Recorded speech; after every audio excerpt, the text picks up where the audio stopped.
नमस्कार दोस्तों, खबरों के दुनिया में आपका स्वागत है। चलिए जानते हैं पश्चिम बंगाल की 25 बड़ी खबरों को फटाफट 5 मिनट में। उससे पहले वीडियो को लाइक करके चैनल को सब्सक्राइब जरूर कर दें। कुशीनगर एयरपोर्ट से उड़ान शुरू करने की बाधा दूर हो गई है क्योंकि उच्च न्यायालय ने किसानों की याचिका खारिज कर दी है। प्रशासन ने किसानों को 48 घंटे में कब्जा हटाने का नोटिस दिया है। जेटविंग्स को लखनऊ, वाराणसी और प्रयागराज के लिए उड़ान का लाइसेंस मिला है। एयरपोर्ट अथॉरिटी अन्य विमानन कंपनियों से भी संपर्क कर रही है ताकि जल्द ही एयरपोर्ट पूरी तरह से शुरू हो सके। बिजनौर में गंगा बैराज पुल की मरम्मत का काम तेजी से जारी है। पुल के फाटकों के स्लैब को जैक पर उठाकर एक्सपेंशन जॉइंट के गैप को कम करने का काम चल रहा है। तकनीकी टीम की हरी झंडी के बाद पुल से चौपहिया वाहनों का आवागमन शुरू हो जाएगा। दिल्ली, मेरठ और मुजफ्फरनगर को बिजनौर से सीधी बसें नहीं मिलने से लोगों को परेशानी हो रही है।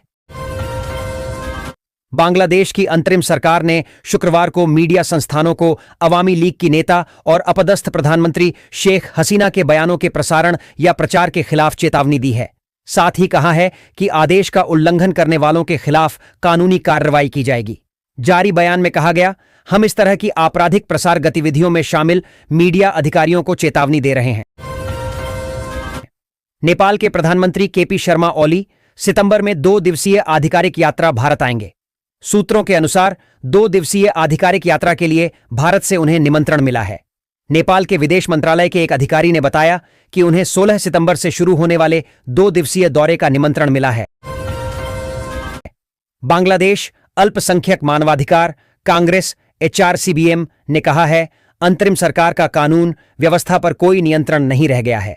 देश में अल्पसंख्यकों के खिलाफ यौन हिंसा की खतरनाक लहर चल रही है, जिसमें हिंदुओं, ईसाइयों, बौद्धों और अन्य अल्पसंख्यक समुदायों की महिलाओं और बच्चों को निशाना बनाया जा रहा है।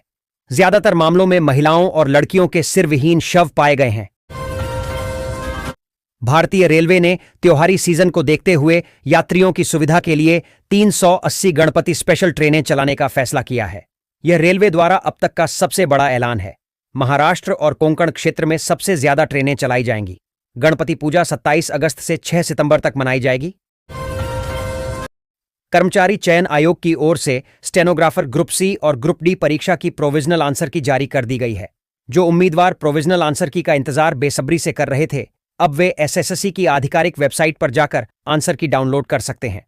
आंसर की SSSC की आधिकारिक वेबसाइट पर जारी कर दी गई है। परीक्षा में उपस्थित हुए उम्मीदवार निर्धारित लॉगिन क्रेडेंशियल जैसे रजिस्ट्रेशन नंबर और जन्मतिथि को दर्ज करके आंसर की डाउनलोड कर सकते हैं। विदेश मंत्री S. जयशंकर ने economic times world leaders forum 2025 में बोलते हुए डोनाल्ड ट्रंप की विदेश नीति और उनके सार्वजनिक तौर पर विदेश नीति संचालन की आलोचना की। उन्होंने भारत अमेरिका व्यापार वार्ता पर भी बात की और कहा कि भारत अपने किसानों और छोटे उत्पादकों के हितों की रक्षा के लिए प्रतिबद्ध है। उन्होंने तेल खरीदने के मुद्दे पर भी अपनी राय रखी। आरा के बाजार तीज के लिए सज गए हैं। महिलाओं में गोटेदार लहंगा, तसक और सिल्क की साड़ियों की मांग बढ़ गई है। युवतियां डिजाइनर लहंगा पसंद कर रही हैं, जबकि शादीशुदा महिलाएं बनारसी साड़ियों को पसंद कर रही हैं। सौंदर्य प्रसाधन की दुकानों पर भी भीड़ है। दुकानदारों का कहना है कि त्योहारों की वजह से बाजार में रौनक है और ग्राहकों में उत्साह है। मुजफ्फरपुर में राजस्व महाअभियान के दौरान जमाबंदी पंजी वितरण में अनियमितता की शिकायतें मिल रही हैं। रैयतों का कहना है कि राजस्व कर्मचारी टाल मटोल कर रहे हैं और शिविर की जानकारी भी उपलब्ध नहीं है। कुढ़नी में निजी व्यक्ति के दरवाजे पर पंजी वितरण होने से हंगामा हो गया। प्रशासन ने शिकायत के लिए हेल्पलाइन नंबर जारी किया है। सभी रैयतों को पंजी मिलेगी अपर समाहर्ता। मुर्शिदाबाद में हालात उस वक्त बेकाबू हो गए और पुलिस और प्रदर्शनकारियों के बीच तीखी झड़प हो गई। बड़ी संख्या में लोग सड़कों पर उतरकर कानून के खिलाफ नारेबाजी कर रहे थे। पश्चिम बंगाल के लोगों को एक बड़ी खुशखबरी मिल सकती है। राज्य के परिवहन मंत्री स्नेहाशीष चक्रवर्ती ने कहा कि वह परिवहन बेड़े के आधुनिकीकरण और इसे यात्रियों के अनुकूल बनाने के लिए जुलाई के पहले सप्ताह में निजी बस मालिक संघों के साथ चर्चा करेंगे। इस बैठक में यात्री साथी ऐप को पूरे परिवहन क्षेत्र में लागू करने पर भी चर्चा होगी, जिससे यात्रियों को निर्धारित स्टॉप पर बसों के आने की वास्तविक समय पर जानकारी मिल सकेगी। पश्चिम बंगाल के मुर्शिदाबाद जिले में वक्फ संशोधन कानून के विरोध में सांप्रदायिक हिंसा के बाद तनाव का माहौल है। इलाके में केंद्रीय बलों की कंपनियां तैनात हैं।